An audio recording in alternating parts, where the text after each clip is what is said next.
poor black boy married a 65-year-old woman. Kelvin, a young man in his early 20s, struggling to survive in the heart of Lagos City. He had no job, no home, and no family to turn to. Each day, he walked the busy streets with a worn-out pair of shoes and a tired face, searching for something, anything, that could change his life. Kelvin had been job hunting for months. Every office he entered turned him away. They either told him they weren't hiring or simply ignored him. That day was no different. He walked into a small recruitment center, handed over his wrinkled CV, and begged for any kind of work. "Please, I can sweep, clean, run errands, anything," he pleaded. But the woman behind the desk barely looked at him before shaking her head. "We're not taking new people. Come back next month." Defeated and hungry, Kelvin walked out into the hot sun. He had only one note left in his pocket, just enough for a small plate of food. At a local food stall, he handed over his last 100 naira. The vendor gave him a small portion of rice with barely any sauce.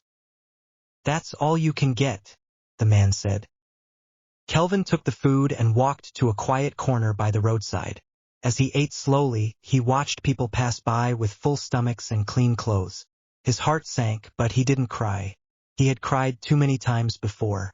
That night, he found a spot near a fancy restaurant and sat there in silence. Then something unexpected happened. A black SUV pulled up in front of the restaurant. The door opened, and an older woman stepped out. She looked rich, dressed in fine lace and gold. Her skin was smooth for her age, and her eyes were sharp. Her name was Sharon, though Kelvin didn't know that yet. As she walked past him, their eyes met for just a second. She paused, then continued into the restaurant. Kelvin didn't think much of it. He went back to staring at the cars, thinking about how hopeless his life had become. Hours later, it began to rain lightly. Kelvin stayed in his spot without an umbrella, already used to discomfort. Suddenly, someone placed a silk scarf over his shoulders. He turned around and saw the same woman, Sharon, now holding an umbrella. "You shouldn't be sitting out here like this," she said calmly. Kelvin was surprised. "I'm fine, ma. Just waiting for the rain to stop." She looked at him closely. "You're not just waiting. You're hiding from life." He didn't respond. She saw something in him, maybe weakness, maybe potential. "What's your name?" she asked. "Kelvin," he replied. "I'm Sharon," she said, reaching into her purse. She handed him a small card. "Come to this address tomorrow at 10 a.m. Maybe I can help you, or maybe you can help me." Before he could ask what she meant, she turned and walked away, her perfume lingering in the air. Kelvin looked down at the card. His hands were shaking. Kelvin didn't sleep that night. He held Sharon's card in his hand and stared at it for hours. He had no idea who she really was or why she wanted him to visit her, but he knew one thing. She was rich, and rich people don't just talk to street boys like him for no reason. The next morning, he borrowed a clean shirt from a boy who slept beside him under the bridge. It was too big, but it was better than the torn one he had worn for days. He washed his face at a public tap, combed his hair with his fingers, and began walking to the address. The place was in a quiet part of the city. Big houses with tall gates. Kelvin had never seen that part of town before. When he reached the house number written on the card, he stopped and stared. The mansion was massive. A security man stood by the gate. Kelvin hesitated, wondering if it was all a joke. Maybe she gave him the wrong address on purpose. Maybe she was just being kind and didn't mean it. But the gate opened before he could decide to walk away. "Are you Kelvin?" the guard asked. Kelvin nodded. "Madam is expecting you. Come in." He stepped into the compound slowly. Everything was quiet and clean. He walked into a living room that looked like something out of a movie. Then she appeared. Sharon walked down the stairs slowly, dressed in a flowing robe that shimmered under the lights. "You came," she said, smiling faintly. Kelvin stood up straight, unsure of what to say. Yes, Ma. Thank you for yesterday. Sit down, she said, waving to a couch. Let's talk. He sat, nervous. She poured tea into a cup and handed it to him. I know what it's like to be alone, Kelvin, she began. I know what hunger feels like. I wasn't always rich. Kelvin looked at her, surprised. People see me now and think I was born with money, but I worked for everything I have, and I did it all alone. She sipped her tea, then added, That's why I help people who remind me of myself. You have pain in your eyes, but you're not broken yet. Kelvin didn't know what to say. No one had ever spoken to him like that before. I have a job for you, Sharon said. You won't have to beg or sleep on the streets again, but you must be loyal, very loyal. What kind of job, Ma? He asked quietly. She smiled, but it didn't reach her eyes. You'll know soon. For now, eat, shower, and rest. Your room is upstairs. Ask the maid for anything you need. Kelvin couldn't believe what he was hearing. Just yesterday he had nothing, and now he had a room in a mansion and a rich woman offering him a job. He should have been happy. But somewhere deep inside him, something didn't feel right. Kelvin walked slowly up the grand staircase, still in shock. The house was silent, almost too quiet. He reached the top floor, and a maid was already waiting for him. She led him to a large room with a soft bed, fresh clothes on the chair, and a bathroom bigger than the entire shack he once lived in. He walked around the room, touching things like a child discovering the world for the first time. After a long, warm bath, the first in weeks, he put on clean clothes and sat on the bed, thinking.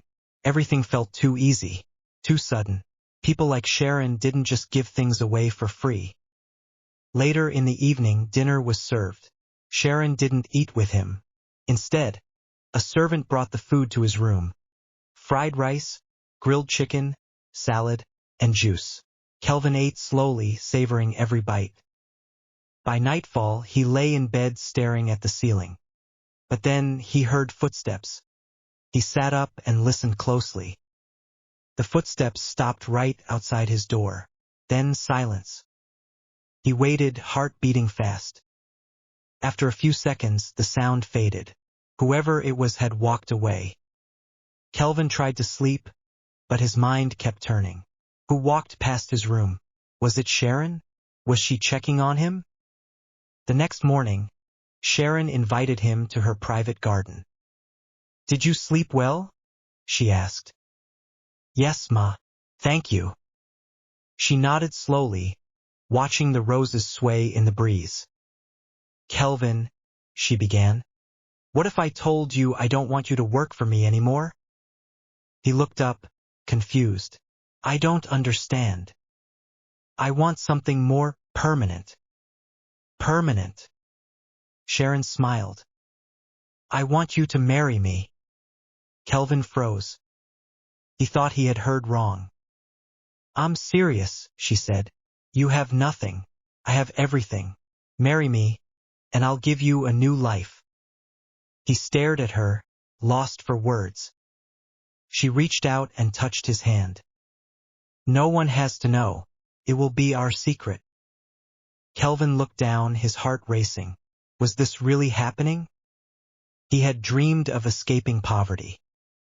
But he never imagined the door out would look like this. Kelvin sat in silence. He looked at Sharon's hand resting gently on his. Her skin was soft, her fingers covered in gold rings. She didn't look desperate, yet her offer felt strange. Too sudden, too bold. Why me? He asked finally, his voice barely above a whisper.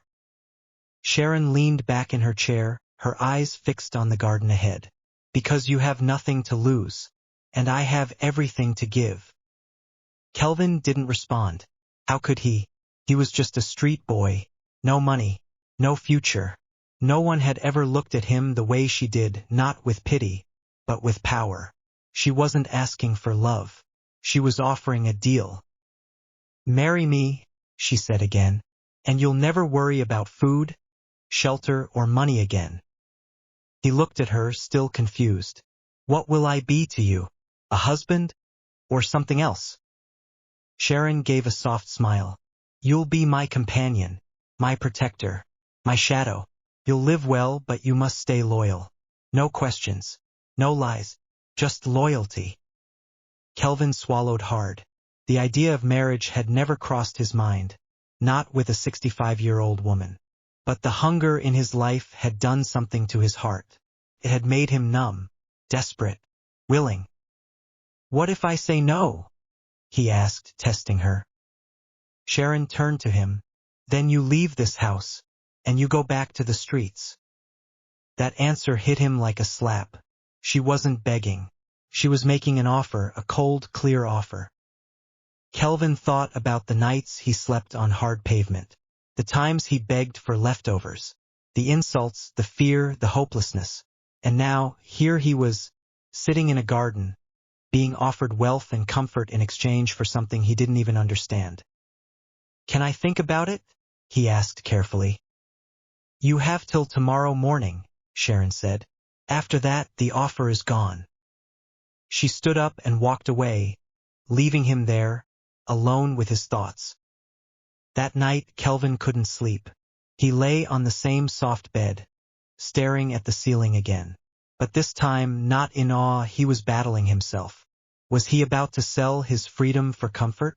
Or was this his one chance to escape the suffering he was born into? In the morning, the maid brought breakfast to his room. Hot tea, eggs, toast, sausages. Everything looked perfect, but Kelvin had no appetite. Then came the knock. Sharon entered without waiting for an answer. She stood tall and calm, wearing a long silk robe and a single diamond necklace. Well? She asked. Kelvin stood up slowly. He looked her in the eye and nodded once. I'll marry you. Sharon smiled, this time wider than before. Good, she said. We'll do it quietly. I have everything arranged. She turned and walked out again. Kelvin sat back down, a strange chill running through his body. He had said yes. But deep down something felt wrong. The next few days passed. Sharon had already arranged everything. Kelvin barely had time to think, let alone question her decision. He was swept into a world he had only seen from a distance, the world of the wealthy, the privileged, and the powerful. Sharon kept him busy, preparing for their wedding. Everything had to be perfect, she insisted. Private ceremony. No guests, just the two of them. And no one could know about it, no one outside the house. Kelvin was both excited and terrified. He'd always dreamed of marrying someone rich, someone who could give him the life he'd always wanted. But this wasn't what he imagined. Sharon wasn't just rich. She was old enough to be his grandmother. And there was something about the way she spoke to him, something cold and calculated, that made him uneasy. On the morning of the wedding, Kelvin stood in front of a mirror, wearing a sharp black suit that Sharon had bought for him. He looked almost unrecognizable. His reflection showed a man who had gone from being a street boy to someone who could afford the finest clothes. But the man in the mirror didn't feel like him. He didn't feel like the same Kelvin who had walked through the streets hungry and desperate. Are you ready? Sharon's voice broke through his thoughts. She stood in the doorway, dressed in a flowing white gown, her silver hair pulled back in an elegant bun. Despite her age, she looked like a queen, but her eyes were hard, filled with a determination that made Kelvin uneasy. I think so, he said, his voice low. She smiled and walked toward him, adjusting his tie and smoothing out his jacket. Good. We're doing this for your future, Kelvin. For both of our futures. Kelvin nodded, but he couldn't shake the feeling that something was wrong. It was as if he was walking into a trap, but he didn't know what the bait was or who had set it. The ceremony took place in the large, empty living room. There were no guests, no music, just the two of them and a quiet priest who spoke in a soft, formal tone. Kelvin stood there, his heart pounding in his chest, as Sharon gazed at him with that same calculating look. She said her vows without hesitation, without emotion, like it was a business transaction. When it was his turn to speak, his mind went blank. He didn't know what to say. Should he lie and say that he loved her? Should he tell the truth and expose his doubts? In the end, he just muttered something about the future, about being loyal, about wanting a better life. Sharon nodded approvingly, and when the priest declared them husband and wife, she kissed him on the lips. A kiss that was cold and distant, like a transaction rather than a celebration of love. The ring she placed on his finger was heavy, gold, and felt like a chain around his hand. She smiled at him again, her eyes gleaming with satisfaction. "Now we can begin," she said. Kelvin stood still, unsure of what to do next. He had done it. He had married her. But in that moment, the life he had dreamed of didn't feel like freedom. It felt like a prison. Later that night, as they sat alone in the mansion's vast dining room, Kelvin couldn't stop thinking about his decision. Sharon had given him everything. A house, clothes, food, and a life that many would envy. But he felt trapped. The wealth and comfort that surrounded him didn't fill the emptiness he felt inside. As he looked across the table at Sharon, he couldn't help but wonder, what did she want from him? What was the real reason she had married him? For the first time, the silence between them felt like a wall. In the days following the wedding, Kelvin found himself adjusting to a new routine in the mansion. The initial excitement of having a roof over his head and food on his plate began to fade. Sharon kept him busy with small tasks around the house, organizing her papers, accompanying her to meetings, running errands, and keeping her company. But no matter what he did, it never felt like a real marriage. Sharon wasn't affectionate. She didn't ask about his day, nor did she seem interested in him beyond the duties she had for him. At night, she would retire to her bedroom, and Kelvin would be left alone in the guest room, feeling like a stranger in his own home. It was like he was a shadow, there but not really part of her world. One evening, after a long day of running errands for Sharon, Kelvin sat in the large living room, feeling a sense of emptiness. He hadn't seen her for hours. She had gone out to a private event, and he hadn't been invited. As he sat alone, the silence of the mansion weighed heavily on him. He had tried to talk to Sharon about how he was feeling, but every time he did, she brushed it off, telling him that everything would get better in time. But what did that even mean? Was there something more to this marriage than she was letting on? What was the real reason she had married him? Kelvin tried to ignore the questions in his mind. He tried to push away the nagging feeling that something wasn't right. But as the days went by, the quiet house seemed to speak to him. It whispered secrets he couldn't quite hear. One night, after another long day of doing nothing but following Sharon's orders, Kelvin couldn't take it anymore. He decided to explore the house, something he had avoided doing before. He had always felt like an outsider, unsure of where he could go and what he could touch. But tonight, something inside him urged him to find answers. He wandered through the mansion, looking at the expensive paintings on the walls, the marble floors, and the tall windows. Everything was so perfect, so cold. It was beautiful, but it felt lifeless. As he walked down the hallway, he noticed a door that was slightly ajar. It wasn't a room he had seen before. Curiosity took over, and he pushed the door open. The room was dark, except for the light from the hallway spilling in. It was a study. Bookshelves lined the walls, and a large wooden desk sat in the center of the room, papers scattered on top. But what caught Kelvin's attention was a small drawer in the desk that was slightly open. Without thinking, he moved closer and pulled the drawer open. Inside, there were old papers, contracts, financial documents, and something that made his heart skip a beat. A photo of Sharon, much younger, standing next to a man he didn't recognize. The man was older, with a stern face, and he was holding a child in his arms. Kelvin stared at the photo for a moment, a strange feeling in his stomach. He couldn't help but feel like he was looking at something he wasn't supposed to see. He quickly closed the drawer and stepped back, his mind racing. Who was the man in the photo? And why did Sharon keep it hidden in this room? Before he could think further, he heard footsteps coming down the hallway. Panic shot through him. He quickly left the study, closing the door behind him, and hurried back to his room. He tried to calm his breathing, but his heart was still pounding. He had seen something he wasn't supposed to see, and it left him with more questions than answers. The next day, Kelvin couldn't shake the image of the photo from his mind. He kept wondering about Sharon's past, about the man in the picture, and why she was hiding it from him. But he knew he had to be careful. He didn't want to anger Sharon. After all, she had given him everything. He owed her that much, right? But deep down, Kelvin couldn't ignore the feeling that there was more to this marriage than he understood. And the longer he stayed, the more he felt like he was losing himself. Kelvin couldn't stop thinking about the photo. He tried to put it out of his mind, but it haunted him. Who was the man in the picture with Sharon, and why was it kept hidden? He had no answers, but the curiosity gnawed at him every day.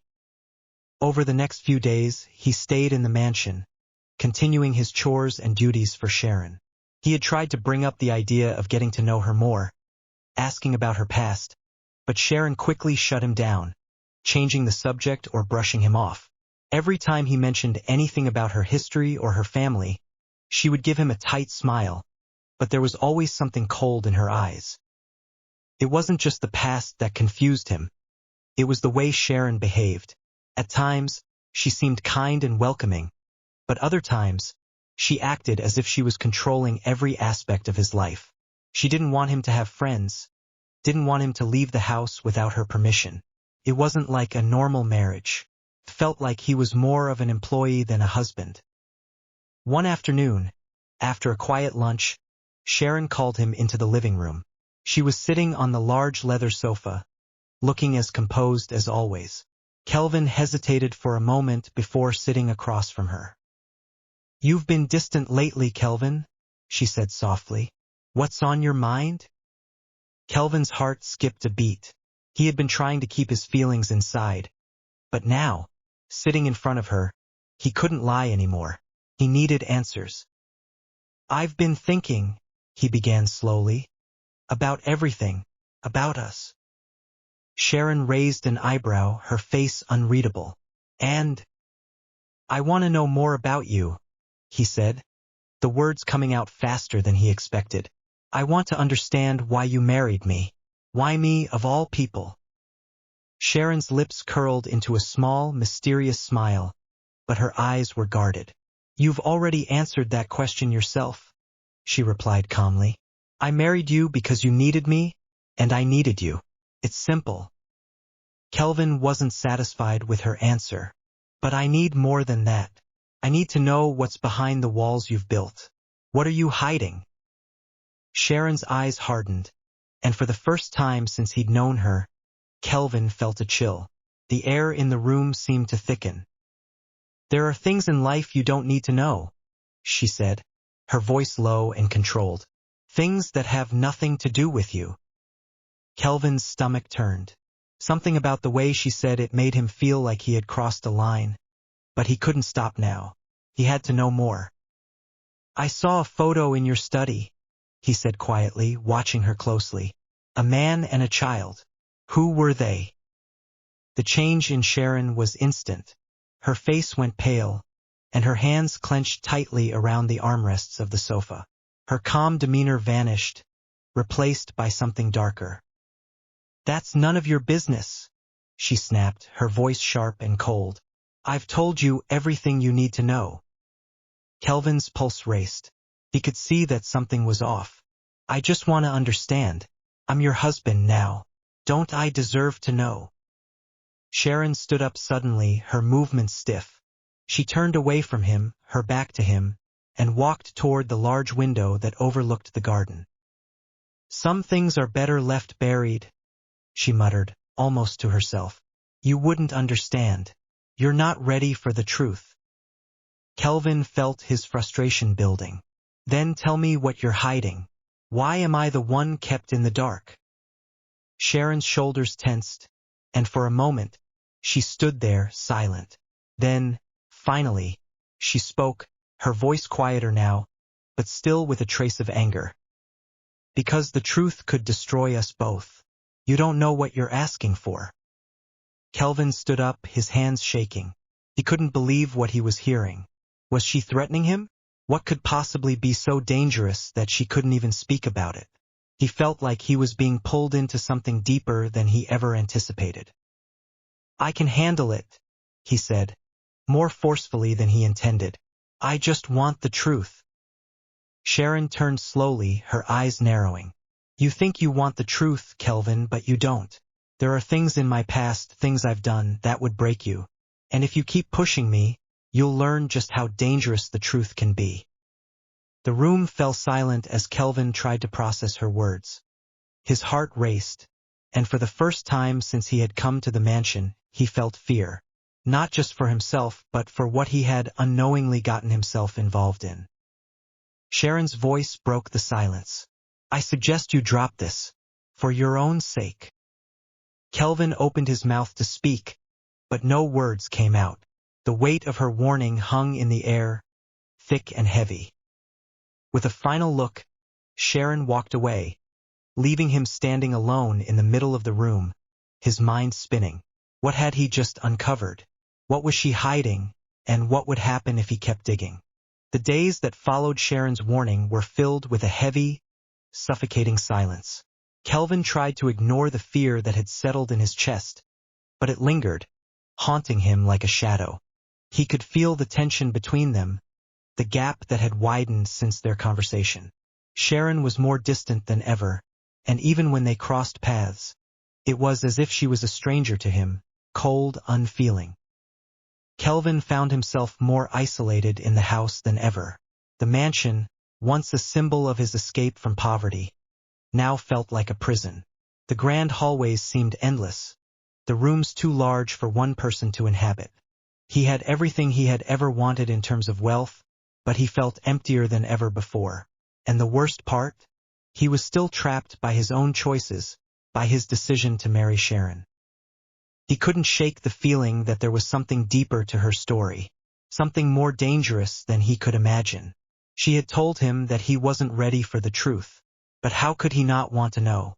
How could he live in the same house as her, married to her, and not want answers? It wasn't until a week later that the opportunity presented itself. Kelvin had returned from running errands for Sharon and, as usual, found himself alone in the house. He had gotten used to being alone in the quiet, but today was different. He was determined to find the truth no matter what. He had made up his mind. He would get into Sharon's study again. He had to see what she was hiding, even if it meant confronting her later. His heart pounded as he moved through the mansion, creeping quietly down the long hallway. The door to the study was locked now, but he remembered where Sharon kept the key, the small drawer in the kitchen. As he approached the door, the anxiety in his chest seemed to double, but he pushed it aside. This time he wouldn't back down. He grabbed the key, trembling, and unlocked the door. The room was as quiet as ever, the only sound the soft creak of the floorboards beneath his feet. The desk was still the same, papers scattered across the surface, but this time, Kelvin didn't hesitate. He immediately went to the drawer that had caught his attention before. His fingers trembled as he pulled it open.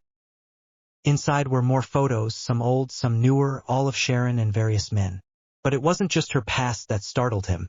It was the names written on some of the photos, Victor, Samuel, and one that made his stomach drop, John, 1990. The photos were all of Sharon in various stages of her life, but there was something sinister about them. The man named John was the same man from the previous photo, the one holding the child. But in the newer ones, Sharon was standing next to him, her smile strained, almost forced. Kelvin's hand shook as he picked up the photo. He didn't understand. What was the significance of these men? And why did she have them hidden away? As he looked closer, he noticed a stack of papers beneath the photos. Documents filled with numbers, some of them marked in red ink. He quickly scanned one of the papers. It looked like a contract, but it wasn't a standard marriage contract. It was a business agreement, The words inheritance, estate, and family trust stood out to him. Kelvin's heart raced as a horrible realization began to sink in. Sharon wasn't just wealthy by chance. She had connections. She had ties to powerful people. And these men, these names were part of her world. But the question remained, what role did she play in all of this? And what did it have to do with him? Just as he was about to examine more closely, he heard a sound from the hallway, a door creaking open. His breath caught in his throat. Without thinking, he shoved the papers back into the drawer and locked it quickly. He stood still, trying to calm his racing heart. But it was too late. Sharon had entered the study. She stood in the doorway, her eyes narrowed, watching him. Her gaze was cold, calculating. And Kelvin could see the flicker of something in her eyes. A warning, a promise of something he was about to regret. "You didn't listen, did you?" Sharon's voice was soft, but there was an edge to it. "You couldn't let it go." Kelvin stood frozen. He didn't know what to say. His mouth was dry, and his mind was racing, trying to find an excuse, a way to explain himself. Sharon took a step forward, her presence overpowering. "I told you there are things in my past that you don't need to know. But you're determined to dig deeper, aren't you?" He swallowed hard, his throat tight. "I had to know. I need to understand." Sharon's expression darkened. She took another step toward him. "You should have trusted me, Kelvin. But now you've crossed a line. And there's no turning back." Her voice dropped to a low, almost threatening tone. "You don't know what you've gotten yourself into." Kelvin's heart thudded painfully in his chest.